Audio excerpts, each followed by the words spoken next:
you can only watch it for the first time once. It'll be interesting to see what we catch and what we don't. Did you ever play the video game Mass Effect? This is where Babylon 5 is becoming Babylon 5. That was great. I love that. 100% completely accurate, definitive ranking of Babylon 5. I love it so much. We're officially into it, Jeff. The year is 2025. The name of the podcast, Babylon 5, for the second time. Welcome to Babylon 5 for the second time. My name is Brent Allen. And I'm Jeff Akin. Brent and I used to be Star Trek podcasters, but then we watched Babylon 5 for the first time, and everything changed. Now, we're watching this incredible series for the second time, paying attention to all the things we didn't know about the first time around. And this time around, guess what we're still doing? Searching for those sci-fi messages, Jeff. You know, those things that hold up a mirror to society, give us hope that things can be better in the future, tell us how to be better human beings to one another. All that sort of stuff that we do as, sci-fi podcasters. And heads up, warning, red alert, spoiler alert. From this moment forward, Jeff and I could be talking about anything from Babylon 5 from any point in the show or in the franchise, anywhere along the timeline, and all spoilers are on the table. So if you have not watched this incredible series yet, please stop listening to this right now. Don't stop, just pause, because that means you're going to come back. Stop, go watch the series. Join Jeff and I for our first watch, where we go through that. Because that was a great show. It is a great show. It's still there. It's a great show. And catch back up to us when you get through the show, because we could talk about anything from this point forward. You have been warned. Today we're watching The War Prayer for the second time, looking for the things that we missed the first time around. I remember the first time we watched this one, Brent, I loved, I think, everything about this episode. Yeah. The big thing I can remember about it, and we both freaked out on our watches, but we watched the episode, whatever, oh, that's cool. And then we'd watch it the second time for notes and pay attention to the credits. And DC Fontana? What? This was her episode? This is her episode. I remember freaking out when I saw DC Fontana's name. And I remember people being mad that I saw her name in the credits as if that was some big spoiler. And I'm like, no, that just made me enjoy the episode more. Perhaps more than it actually deserved. I don't know. Maybe not. We'll find out, right? I don't remember this episode. I remember nothing about this episode. So this could be a surprise to me. She is not the one. Yet. She doesn't have hair yet. Well, one thing that I can tell you about the first time we watched it, we loved and, quote, adored this episode. Those were our words. Yeah. Really? Okay. I adore. Great. This was, I think you said you adored it. We absolutely gushed over DC Fontana. We probably spent a third of the entire episode talking about DC Fontana. We were very excited. Okay. Well, then, Brent, it's time for us to watch The War Prayer for the second time right now. If you're joining us for the first time ever, welcome. It's awesome to have you here. I strongly recommend clicking the little linker thing that's going to go right up there and go watch our first time reaction, because you're going to understand where we're coming from and watching this. Just open another tab, click that, watch it, come back. This is going to take you a couple of minutes, little break out of your day. After that, we when you come back, we're going to watch the episode right here, right now. On YouTube, you're going to see our reaction to that. And if you want to see our entire full unedited experience, you can head over to our Patreon page at patreon.com/Babylon5First, the number 5 and the word first. And if you're listening to us on the audio podcasting app, we're going to meet you on the other side after the reaction, where Jeff and I are going to talk about our thoughts from this episode, new and old. We're going to share any new messages that we might have uncovered and, really see how this fits in the overall pantheon. That's not the right word. Jeff, what's the right word? The overall canon, the overall story? Canon that is Babylon 5. So, Jeff, let's go watch an episode. Let's do it. Accessing file. Life's very simpler then. Do you regret the choices that you made to be here? Sometimes. That line right there totally flew over my head the first time. But think about it. Like, we're about to find out, like we see it here, but like these are real friends, you know, that like know each other well. She knows Delen's arc, the choices that she's had to make, what she's had to do to get here, like in that one line. But while you're talking about that, she knows her arc. To put that in context, from her arc as an acolyte and a person training in temple or whatever she had to do, to becoming Ducat's like personal apprentice, aide, whatever, to replace, you know, going through the whole Earth Minbari War as a new Grey Council member, to even what led her to not leave the Grey Council, but to physically become the ambassador to Babylon 5 on behalf of the Minbari. Like, that's what she knows and has kind of been there to observe with Delen. Lanier wasn't. Lanier just got here. Yeah, they just met a week ago. Right. Only sometimes. You? I would be nothing other than what I am. I still say that blue thing on the top of their head. It's been a long day. It looks like the Avatar last I have Airbender kept thing. you too late. No, it is just that I have another performance in the morning, and after that I must prepare for my journey to Earth. I hope the humans We never see appreciate this what lady riches ever of again. spirit you bring them. We don't. For such a great, not, like, I shall retire to a... could she not have showed up for the wedding? That would've been Bridesmaid? great. Something? Just a guest with a gift? Like, come on. I really like them as friends. You know what I mean? Like, yeah, like I buy this. They have like a real connection. They have real chemistry. You know, the chemistry between these two immediately, though, is palpable. Like, Yeah. this feels like these are two very old friends. Shall I walk you to your quarters? I remember the first time we watched it, we questioned the nature of their relationship. We thought there might have been, Good night, then. A little sexual tension? yeah, sexual tension, as we like looking for in some other characters. But watching it this time, no, this is just like pure Pure reals friendship? friends. Yeah. Wow. We had like some master shredder, you know, foot clench. Oh! Stay away from Earth, freak! Oh, that's not good. Dude, that's- see the thing. All he did was stamper. That's not a brand. It was He the just went- dawn of the third Well, age. it went red shh, ink. so it's like shh, there was a thing. So I mean, I'm sorry. Like, This is an outrage, Commander. An outrage. Shalmayan is regarded as a cultural treasure by my people. This brutal attack affects not only her person, but the I got it. Shalmayan is the Taylor Swift of Minbar. ooh, if you consider Taylor Swift to be a poet and A cultural icon and musician, treasure, Jeff. if you consider her to be, but I think Shalmayan is a little more.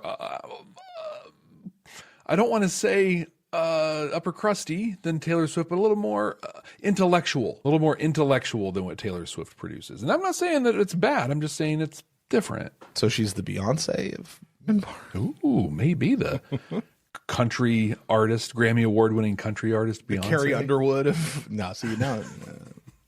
a cultural treasure. Okay, all right. soul of my entire race. We'll get whoever's responsible, There I you go. promise you. Will your promises take away my We have unfailing- Swifties, they have her terror, Mayanis. her humiliation? I told her she should have an escort during her stay. She refused. Mayan could not conceive Dude, of anyone Garibaldi wishing her needs a harm. haircut. And there was a time, Mr. Garibaldi, when one could walk through Green Sector without need of escort. I assure you, we're doing everything we can to correct that, Ambassador. Sector. Then you are required to do better, Commander. Much better. Oh, She'd never talked to John like that. This is the sixth attack on a prominent alien in less than 2 weeks, all with the same MO. Commander Sinclair, I have just been informed of the latest atrocity committed by your people. My people did not attack Shalmayan. Nope. But rest assured, whoever did will be found and punished to the full extent of the law. look at that. I have no special love for the Minbari. Sorry. Great message right here. A person is not responsible for the actions of other people who happen to be of their same whatever. Race, skin color, hair color, nationality, whatever. Like, I'm not responsible for the actions of that guy over there just because we both happen to be born on this side of the Atlantic Ocean. Capturing that is one of our messages to pick up because 100%. They are their poets. But I warn you, Commander, if any Narn is harmed in this manner, there will be bloody retribution. And I warn you, Ambassador, any disruption of Babylon 5 will be dealt with, even if I have to throw the entire Narn population into the brig. Now, if you'll excuse me. I like that also because he's like, I don't care if it's Minbari, Narn, or whatever. Oh, look at that weird Brent. I'm sorry. When did Delenn get this thing on her forehead? Humanoid, alien, base, She's trying to do it to make her feel better. She just did it to herself. All that I know. Me too. That and the pain. See, look, she even sounds like Delenn. She's got this weird accent and everything. Is there anyone on the station who might have You know those reason to Minbari, they harm all you? look the same to me. Mr. Garibaldi, I create and perform tila, poem songs that attempt to recall old memories and prompt new ideas. While a number of them have provoked discussions of some heat, She's a folk singer. I have never before been stabbed and branded. There you go. Thank you for your time. So the important plot point there is that she could not see them, right? I That could comes remove up that marking. throughout the episode. It is a lesson, This is big, too. one that should not be forgotten. Scars tell stories, and those stories are Babylon often controlled a important. Centauri liner Carbo. We'll have someone waiting at this end to take custody of the detainees. And here's Scorpio from General Hospital. It's been 8 years, Malcolm. What are you doing on Babylon 5? I'm looking for something I never stopped wanting. You. I have to go. I have duties. Okay, I forget. Is Same this old ex-husband or ex-boyfriend? Boyfriend. Duty first. That's right. Enjoy your stay. It's like, God, kids.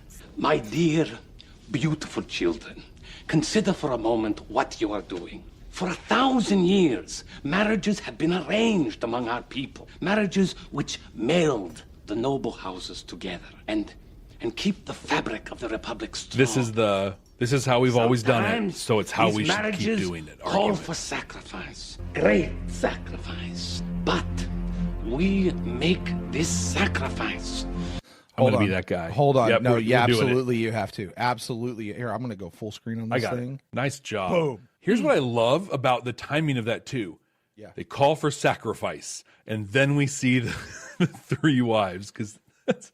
It almost looks like the same person. I was going to say, those are all the same. Just from different angle. Great sacrifice. Great sacrifice, as he points at him. We make this sacrifice because this is what it means to be Centauri. If you deny this tradition, you lose the very thing which makes you what you are. But it's so unfair. If you ask me, they got the right idea. It's about time we human beings stood up for our own rights. Damn aliens are ruining everything for us. Book him for carrying an illegal weapon. I promise you I've had this conversation. What the hell is this crap? People in my family and people I don't like your attitude. And if the blood on that toothpick of yours matches my aunt's, I'll give you over to Minbari and let them play dice with your eyeballs. I don't know what's worse, damn aliens or the traitors who suck up to them over their own kind. Get them out of here! Ben over in the chat makes a really good point that I agree with after watching the end of that. He says, I actually think this is fantastic acting because he's saying rehearsed lines. Like he's just spitting the bullet points out. And he gets a lot more realistic there at the end. That's a really good point. Yeah. If you also want to make these chat comments, you can just go to our Patreon page. Council Chambers get to join us for our tapings. Oh, this is going to be where they explain the Kosh thing, I think. I hope so. Ambassador Cox. It's watching The Guardian. Isn't that a I thought I'd make sure you Deep Space Nine view screen? There have been several recent attacks on non-humanoids. We take no interest in the affairs of others. Dude, do you know what it takes for him to talk? You got to be patient. Kosh wears an encounter suit to protect him from our atmosphere, so how did the poison get into his system? His hand should have been completely covered. The Vorlons are very secretive. They don't want anyone to know what they look like, what they breathe, or how their biology works. I mean, who knows how much that suit is really necessary and how much is just camouflage to keep us from seeing what's inside. Ding, ding, ding, ding, ding, ding, ding, ding, ding. Right. That's what it is. That suit's not necessary. It's only to keep hidden what's inside. You said that this was filmed for Parliament of Dreams, and they put it in here. This is seamless. Right, because they just had the scene there. He talked about give us a hand. He's like, I had a conversation that made me think of this. But this conversation, too, about seeing who you really are or camouflaging fits in perfect with this whole home guard thing. Do you show up as who you are or do you camouflage and hide because you aren't, Earth first or whatever? Just to be clear, I don't know that JMS said that this scene was filmed for Parliament of Dreams. as much as it was written, and they wanted to shoot it there, but they had to cut it, and they moved it into this episode. Okay. I'm not sure. I don't know that, but it could go either way. So Yeah, but it fits perfectly. Dr. Ben Kyle, who saved Kosh's life. Since he's bound by a doctor's oath of confidentiality, he never told me what he saw when he opened that encounter suit. Strangely enough, right after that, he was transferred to Earth to work directly with the President. And our first telepath, Lita Alexander, the only member of the Psi Corps to scan a Vorlon, was transferred back a week later. You think This there's is a great connection? continuity, too. I don't know. So many other shows would just forget about it, you know? Okay, so that right there clearly was addressing it, but it did not answer the plot hole. No. Outside of saying, yeah, we acknowledge that, and the only one who could possibly know is that guy, and he's not here anymore. Mm-hmm. Like, so it's we're not going to actually tell you what it was or address it. Just shut up and let's move on. Stand by. We'll be right back. Are you ready to take your Babylon 5 for the first time experience to the next level? With our exclusive Patreon, you'll get access to all kinds of cool stuff that you can only find there. Our recording notes, unedited reaction videos, an exclusive Discord community. And you can even be listed as a producer of the show. Plus, we even offer exclusive meet and greets and hangouts. You won't find this kind of experience anywhere else. Get all these amazing benefits, plus the opportunity to interact with other fans from around the world. It's being part of a huge community where everyone shares the same appreciation for Babylon 5. Subscribe at patreon.com/Babylon5First. That's the number 5 and the word first to get access to these incredible benefits. That's patreon.com/Babylon5First. We can't wait to see you there. We talk about when you're in front of people or you're broadcasting or whatever, and there's something wrong, right? Like, oh, my voice is scratchy, or I've got this huge pimple on my forehead. You just call it out, right? You just say the thing. Hey, everybody, I see the thing. There it is. I hear the thing. That's what almost this is. Hey, yeah, you're right. We don't know how it worked. Yeah. We see it. Move on. I never wanted to let you go. Feel the same today. Malcolm, I'm still committed to my career, and you know what that means. And Ivanova's got a different earring in. Mm-hmm. Which is why I'm going into business here. What? I do believe this is the very first time I've ever surprised you. But you're not serious, are you? Absolutely. I don't think that's surprise as In fact, much I've already, as secured an office in shock, Portland. and not in a good way. All I need is a few more clients. And she's got earrings on both You'll ears. help me with that. But the important thing is that we'll be together again, right? Yeah. She's like, oh, jeez. Give me somebody on the inside up in the CNC, help a brother out a little bit. Yep. The digital scenic artist that worked on this episode of Babylon 5, because this shot, this background scene here is gorgeous. Agreed. This is beautiful. And I of like course how they there's have that no very one. generic park bench there. Right. Hey, invisibility cloaks. Yeah. It's a big part of the show, and this one, that, never comes up again. Well, they first tried to change it.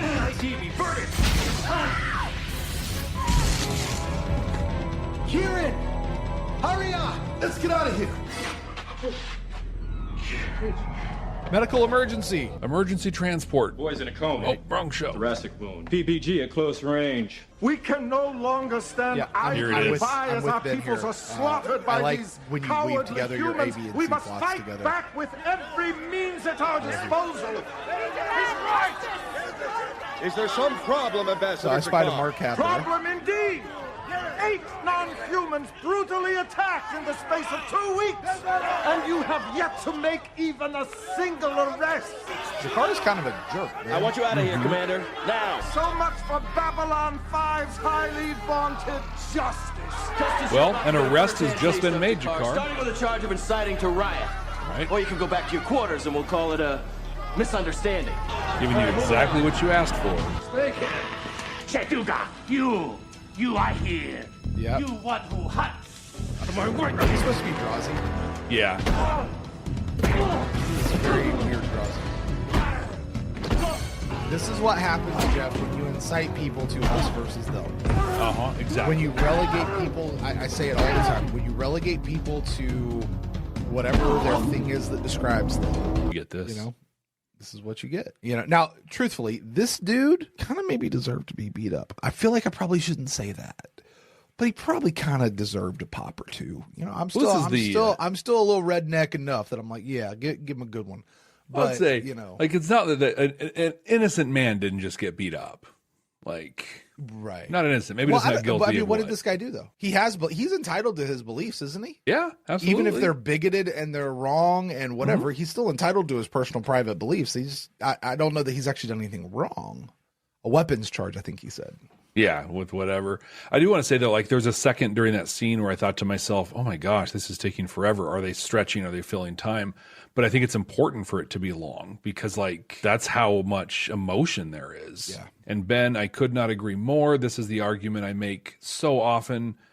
You know, he probably does deserve it, but it's just going to make his racism even stronger. Yep. It's that paradox of it all. And that's, you know, I talk so often about, like, when people fight hate with hate, it never solves it. It just makes it worse. And, Bester, right? Season 5, Cora's mother, Cora's father, Bester and Zach. Again, it's the other side of the coin, but Zach just proves everything right that Bester just said. It makes the hate even worse. Yep. You're not wrong. If he senses I'm here, he'll recover. I know it. Can't you do something about it, Ambassador? Go back The to your power suite of my and love rest. is so There's strong. nothing you can do here. Ambassador, I have traveled far and seen much. Don't you know it? And what I have seen tells me that all sentient beings are best defined by their capacity and their need for love. And she will learn to live without it. As you did. Yeah, he felt that. He felt that big. You know, with Born of the Purple, back to that, he's in a state of reflection. You know, who am I? What was I? What do I want to be? And I think, like, that opened him up just enough that if Born of the Purple hadn't happened and she said that to him, he probably would have had some snarky comeback to it. But he's open a little bit, and it hit. Alien ambassadors setting policy for humans. Alien workers taking jobs from human beings, inhuman criminals. Those are our jobs. Decent people like himself. Right. So that's the recruitment pitch. A man can change a lot in 8 years. There's no reason you should have known. Exactly what is it you wanted me to do, Commander? Introduce me. Tell him I'm not happy about all these aliens forcing themselves on Earth. Groups like this always like to recruit friends in high places. If they accept me, it could give us a chance to nail them all before they do any more damage. On one condition. We were so... Name it. Oh. I want to be there when you take them down. Yeah. We were so hard on Sinclair. There's a diplomatic reception at the council chambers tonight. Yeah. That might be a... I love him in this episode. That scene right there, he's like, you know what? Gloves off. I'm going to play dirty. Let's do this. I want my hands on him. And Ivanova. Here's the thing with Ivanova that I just thought of too. When you take him down, I want to be there. Hey, Sheridan, when the big battle with Earth happens, I want to be there. Yeah. Like, she has that drive. And I know we're going to see it a couple more times with that thing. Like, she wants to be in the thing. And what's interesting, I don't know enough to really speak on it, but I find it interesting that Garibaldi's not asking for that, right? Dr. Franklin isn't asking for that. It's the woman on the team who has to say, also, I want to be there. Yeah. Like, has to go and advocate for herself that way. Yeah. Real quick before you start it, though, you point out a good thing about Michael O'Hare and his performance and what's going on here. And certainly the first time we go through it, I felt very much about Michael O'Hare's performance the same way I feel about Avery Brooks's performance in the first couple seasons of Deep Space Nine. Wooden, stoic, unbelievable, forced, not good. I'm sorry, Avery Brooks in those first couple of seasons of Babylon 5, Nana Visitor, first couple of seasons of Babylon 5, there are ways that they deliver certain lines that you just go, oh. Yeah, Deep Space Nine. What did I say?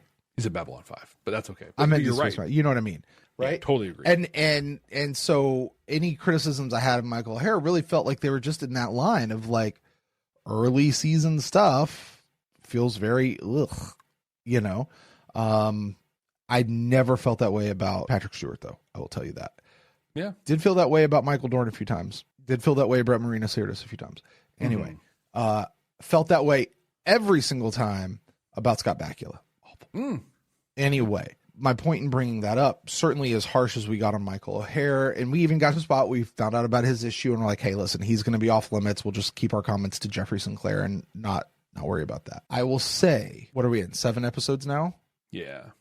I am really enjoying Michael O'Hare and the Jeffrey Sinclair character. For whatever reason, they feel more fleshed out. They feel more full. It seems better. Now, maybe we haven't gotten to the rough bumps in the roads just yet, but I can see how, as a person who has watched this show multiple times, that when you see somebody come in who says anything negative against Michael O'Hare or his performance or anything, regardless of his issues, because you're going, he's actually really good. Yeah. Like, I kind of been interested to see what would happen if he would have stuck around for 3, 4, 5 seasons. Like, I love John Sheridan. Bruce Boxleitner is a GOAT type captain to me. Like, he's up there. Yeah. Mount Rushmore type dude, right? But I'd really love to have seen what could have happened with this guy, because I'm digging him as an actor. Not my impression the first time around, though. Exactly. And there's a change for me right there. In the chat, Becky says, you felt that way about Scott Bakula because you were correct. That is absolutely correct, Becky. I was right. Yes. And am, and still are. Wait till we get to Avalon. See how right I am then. Everybody's waiting for us to get to Avalon. Like, I am too, actually. You were wrong. What? Oh, this is big. My cousin and Arya wanted to be together because they love each other. Now, would that have destroyed the great Centauri Republic? We cannot He's turn back to our that. back on tradition. Oh, damn tradition! Hearing me die because our glorious tradition values wealth and power over love. My shoes are too tight. Excuse me? Something my father said. He was old. Sorry, I gotta stop. This is not about Londo. This is about Veer right now. Yeah. How often did you and I talk about the journey of Veer? And here we are, 7 episodes in, and we're seeing Veer go from struggle with him and go, you're wrong. Right, yeah. Like, oh my God, where is this backbone coming from? We don't see this until he goes ninjutsu fruit ninja on a fruit stand later on in season 5 or 4 or whatever it was. He stabs Kartaji in the neck, man. Like, gee. And here's Veer. You're wrong. Can you imagine Lanier saying that to Delenn right now? Oh, gosh. If he did, he'd be like this. You are maybe a little not right, Setai.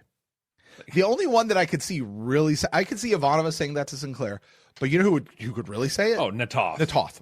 Yeah. She's not going to say you're wrong. She's going to say you're wrong, you're dumb, you're ugly, and you smell bad too. Like. But what I love about it, though, to your point, yeah, the acting that Steven first brought in, yeah, raw. Like, he was like afraid to do it, and we've asked about this a couple of times, and I think that, I don't know, I feel like we've heard some of this answer, but how much did Steven first know about the arc of Veer? Did he know where he was going to land? Yeah. Because, like, these moments are few and far between at this point of him getting that backbone and standing up to Londo and acting as his conscience. Did he have this in mind, or was he just acting off the page? My shoes are too tight, and I have forgotten how to dance. I don't understand. You will. You know what's great about this? And let's talk about Veer. No, let's talk about Veer. Veer comes in mad, pissed off. Do you know how many times he's rehearsed this whole speech in his head before he got here in front of Londo? Right, in front of a mirror, everything. Talking it out as he's walking down the hallway, right? And he comes in, he lays into Londo, and all of a sudden, Veer has the cognitive presence to look up and see that Londo is suffering, is damn near crying himself. And Veer doesn't just back off, he leans in. Well, he gives him space. What's going on? Mm-hmm. Are you, like, Veer turns around and shows immediate compassion for Londo, this guy he's trying to lay into. Oh my gosh. That's Veer a little is thing. incredible. It's a little thing we call emotional intelligence. Thank you, DC Fontana. You're awesome. Nor should you. Hey, Jeff, you know what? I adore this episode. Yeah. This is such a great episode all the way around. So much on this episode to chew on. Yeah. The recent attacks on non-humans. They're afraid they'll be next. What if they are? I served on the line, and we had a motto there. The only good alien is a dead alien. It's true then, it's true now. The job description says I have to play diplomat. It doesn't mean I have to like it. Honestly, I could hear that coming out of Sheridan's mouth, too. Mm-hmm. This whole play, I could absolutely see coming out of Sheridan's mouth. Were you in the war, Biggs? Well, no, I missed it. But get rid of alien influences. Get rid of aliens. Put Earth first. Get rid of them. We must get back to our roots. Let humans be humans. Who's we? Like, give it up, buddy. Dude, they're great. Friends of mine. It's so good. And perhaps soon of yours. Of course, we must be discreet. Not every human agrees with our stance. So I'd like a small gesture to show where your sentiments lie. What sort of gesture? Something to put every alien on this station in their place. To Earth. You played that very well. That was disgusting. I know you've all been concerned about the recent violence against aliens on board, and you'll be relieved to know there is no longer any danger. Good! You've arrested the criminals. But why weren't we informed? Mr. Garibaldi. We have good reason to believe the perpetrators have fled back to Earth. Naturally, we've alerted Earth Force there. Then you have identified them. I'm afraid that information is classified at the moment. Why is it classified? Do you think we are pouchlings, Commander? Pouchlings, first time we get that. These humans are simply gone? I, for one, do not accept a word of it. Neither do I. Believe Who's whatever that? you like. Is that a Brakiri? The fact is, the investigation is... Is that a long-haired Brakiri? Thank you. Maybe. Very passionate. You will study our culture, learning all you can of it. Then, when you are old enough, Andilla will give you permission to decide for yourselves whom you wish to marry. Even if it's only for love? If you insist. That should be a great gif right there. If you insist. Right? Now, we'll talk more. With his hair flopping. Ambassador, why? You are still children. Children should be allowed to dance. But not necessarily with each other. Always leave room for the great leave maker. room for the Holy Ghost, guys. Come on now. They're entering Cargo Bay 5. Oh, there's Garibaldi with his way too thick flak jacket.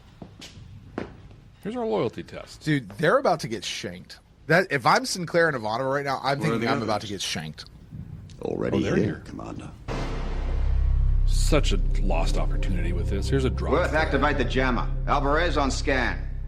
There'll be a mass assassination. We'll take out the 4 major ambassadors stationed here. Malari, Delenn, Jakar, and Kosh.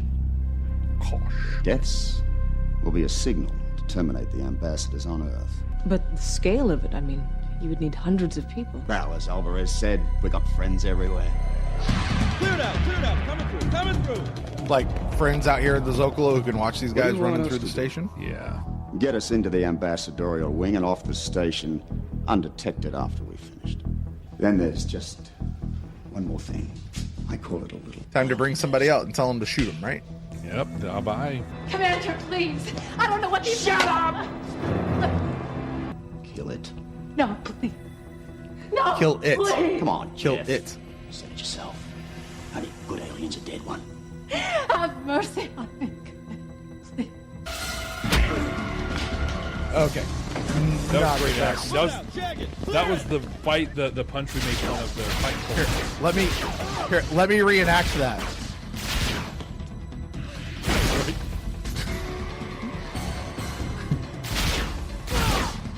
Like he didn't even like back up. Like he didn't load and then go get it. Like Oh, now you're here, security. Already got this taken care of. he's all sweaty.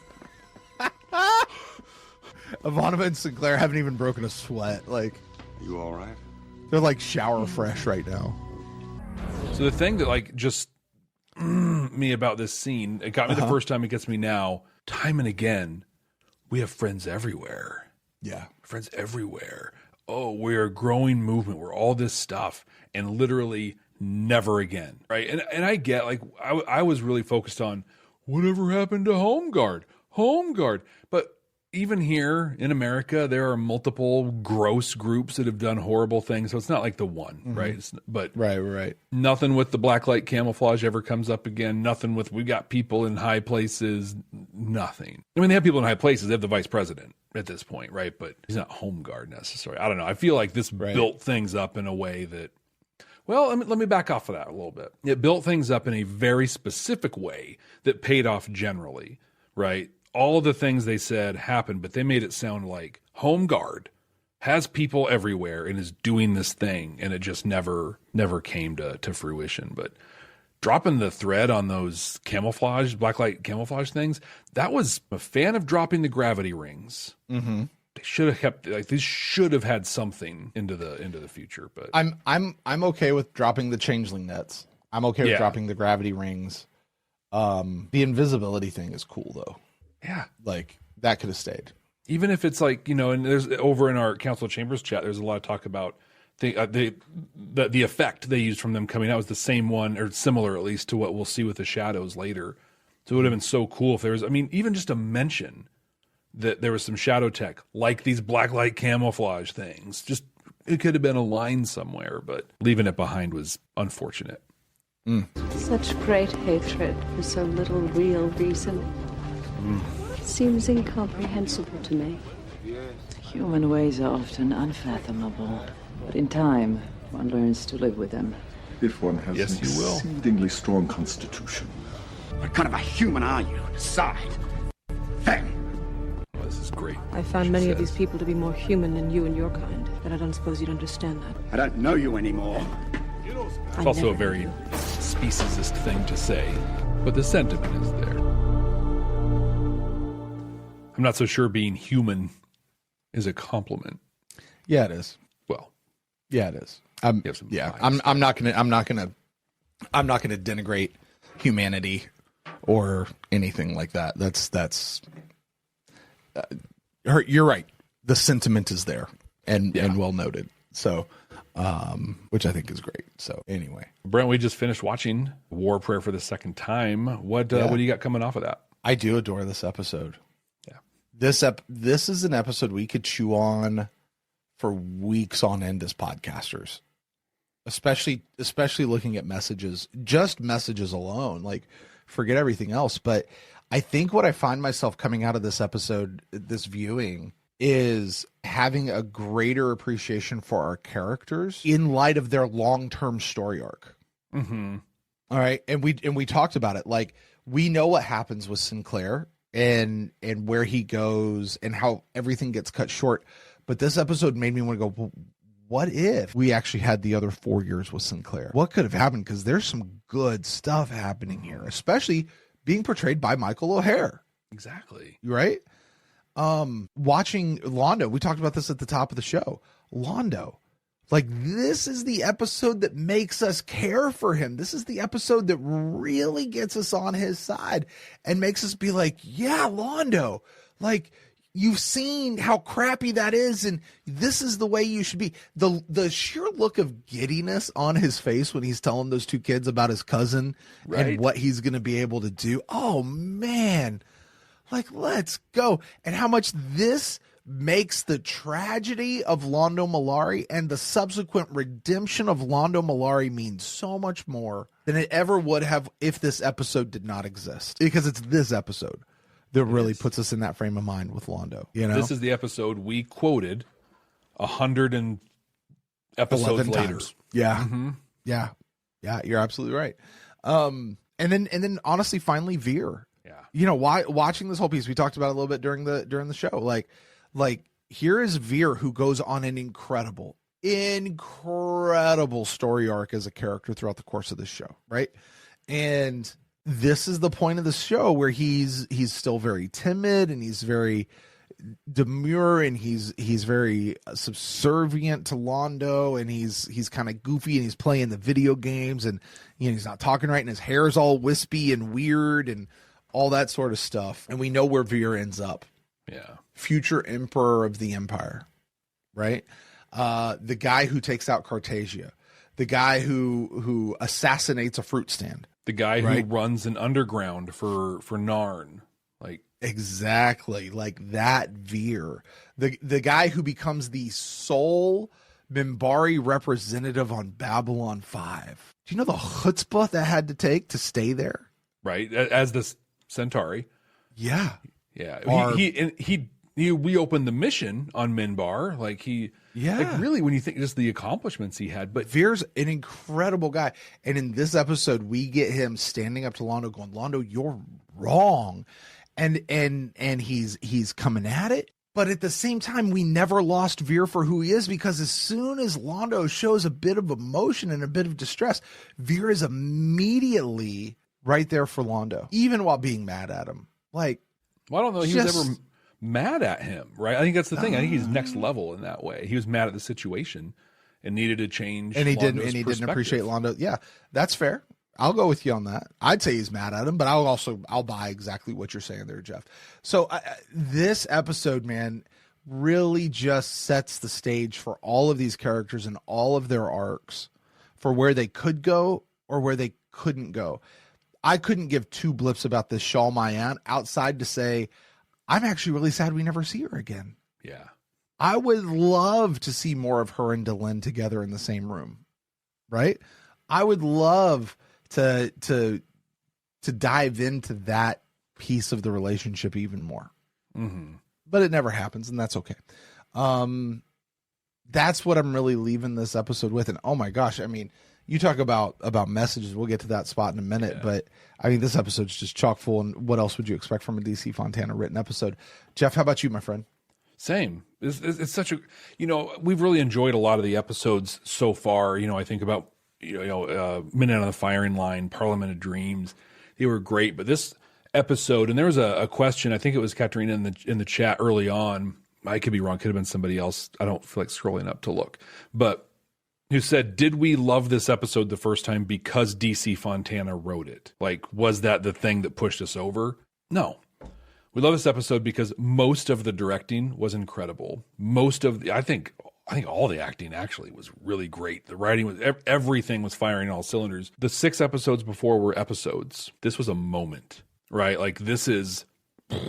Say that again, Jeff, because that's worth noting. Say that again. The 6 episodes before this were episodes.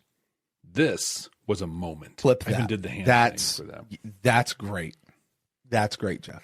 And I think that's, especially knowing, like you said, what we know. I like you spoke really well about mirroring and reflecting who these characters become and who they are right now. But I want to talk about where we were with these characters the first time around, right?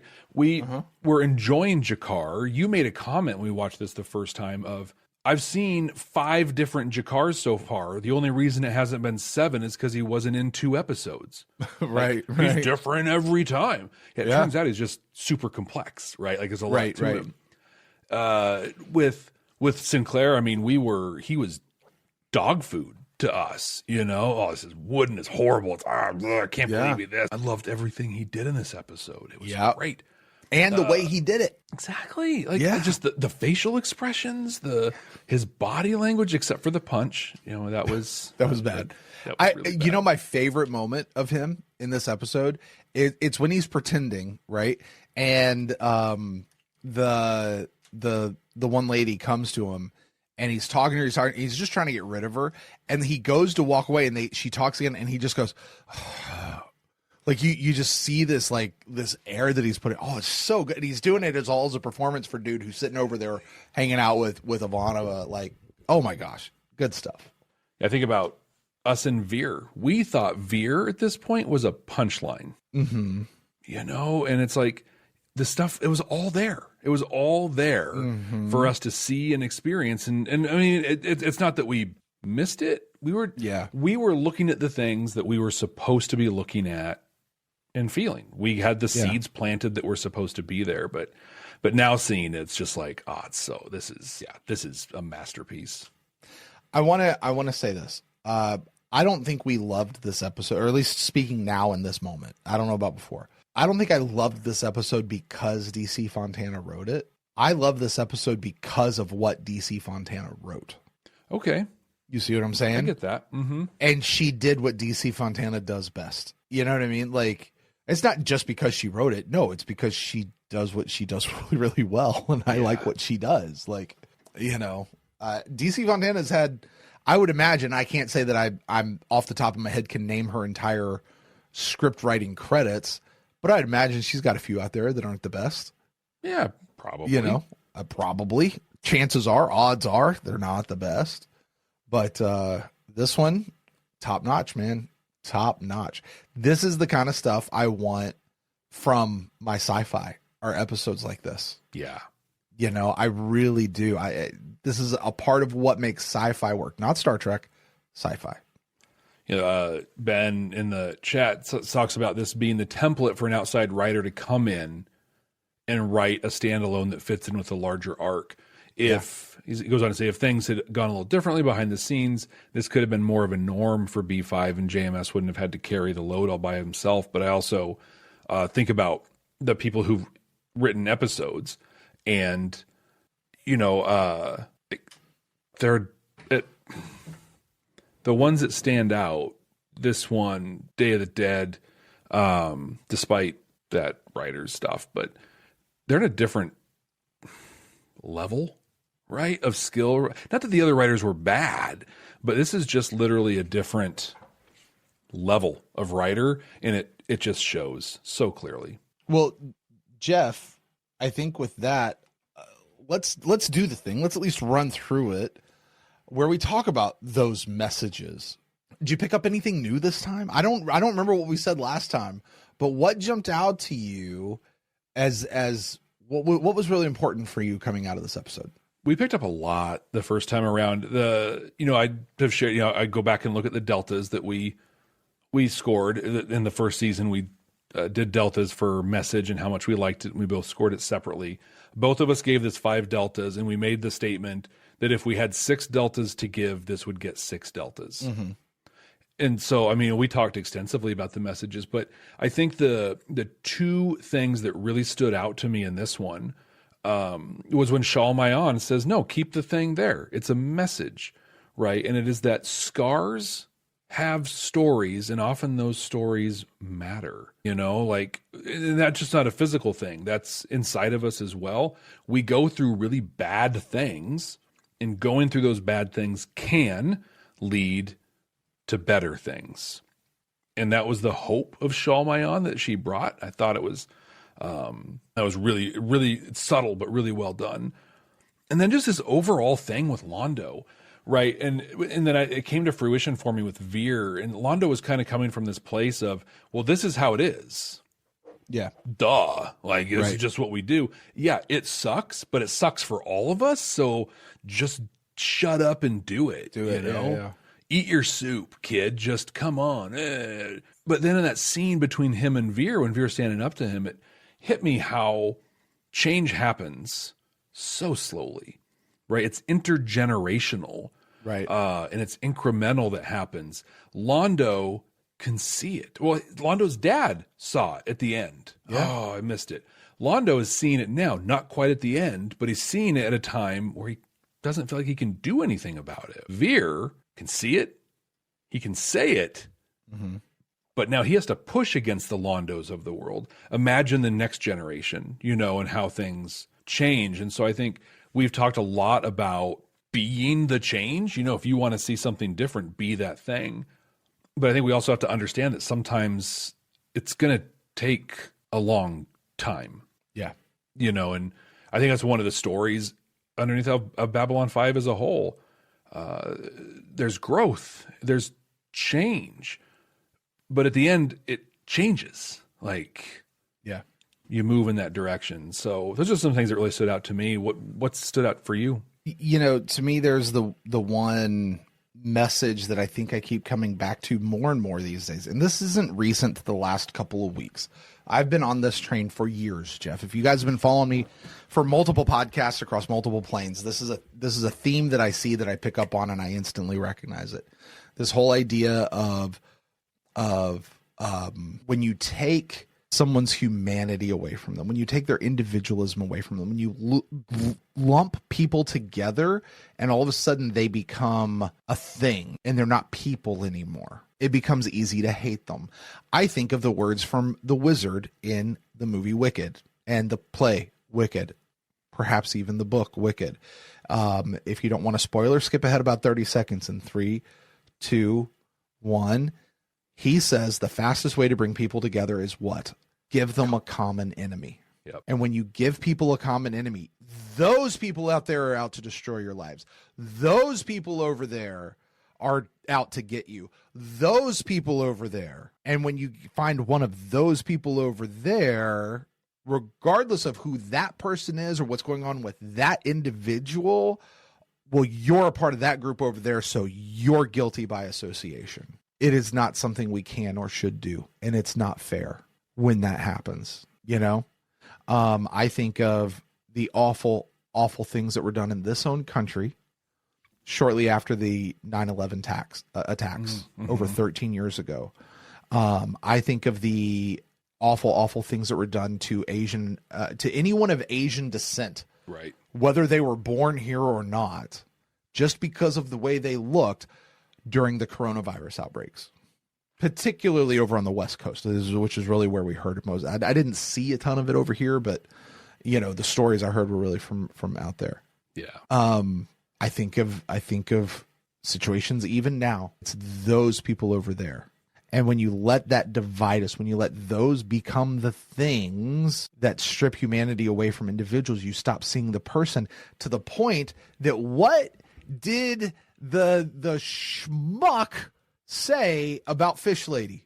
Kill it. Kill it. It's the same thing Delenn said about Soul Hunter. The exact same word. Here's the rub to that. Sometimes you're right and that person's a piece of crap, but not always. Not always.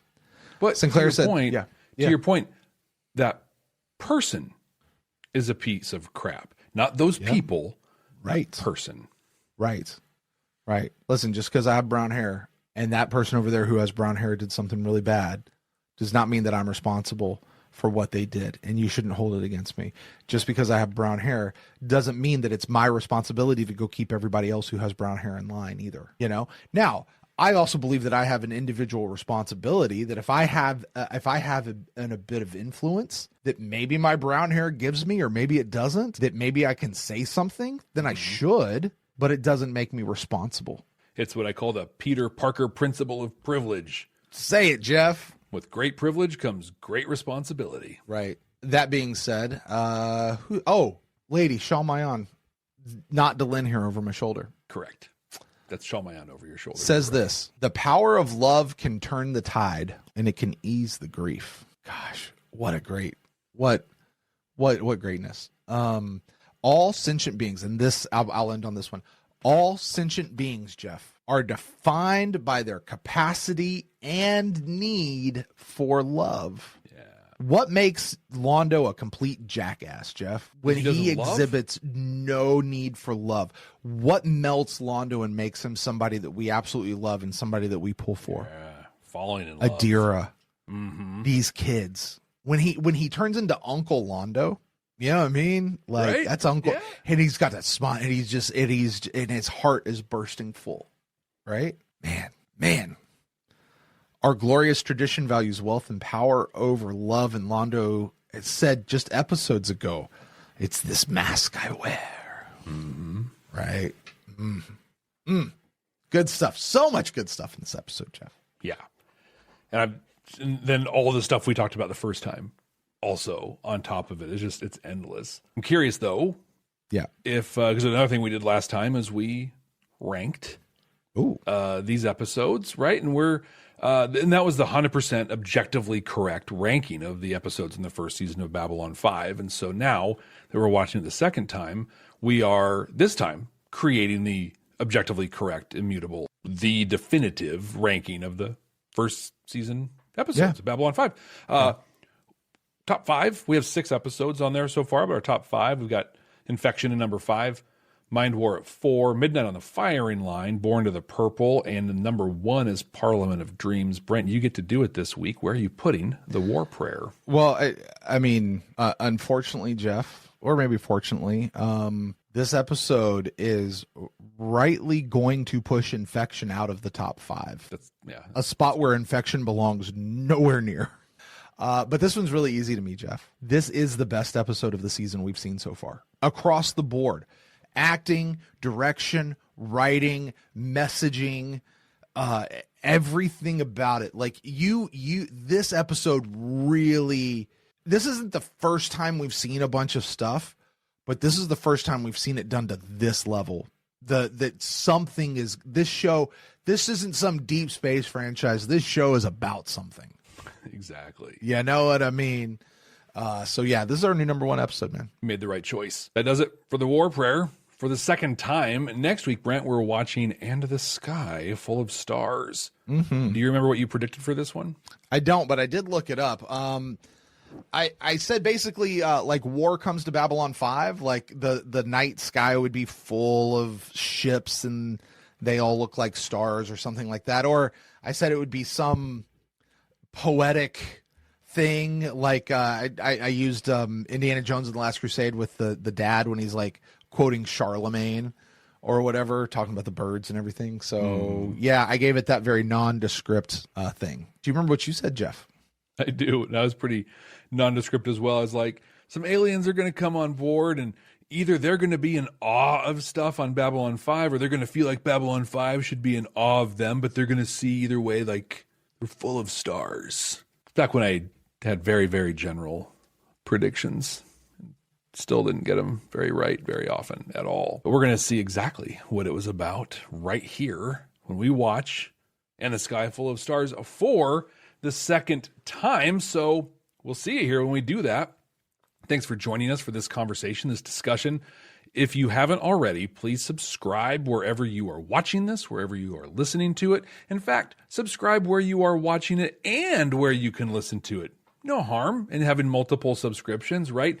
Leave us a rating, leave us a review. That helps other people know that this is a podcast worth jumping into, that there's some actual interesting conversation going on, gives us some of that social proof. But the thing you can do that will help us more than anything, and that we appreciate with all of our hearts, is share this show with somebody who's into Babylon 5. That will be fantastic. We appreciate it so much. So until next time. Hey, Jeff. Yes. Brent, what's going on? Okay. There was something you said in today's episode about humanity, and dude, you were wrong. You were way off base with everything you said, and I cannot abide by you doing that anymore. You were so wrong that I should think about kicking you off this show. But Brent, you can't blame me for it. I mean, my belt was too tight. Your belt? What? Yeah, like I gotta go. Like I gotta go. Oh, for crying out loud. I mean, we're not some deep space franchise. The station is about something. You actually went for it. You actually went for it. Oh, yeah.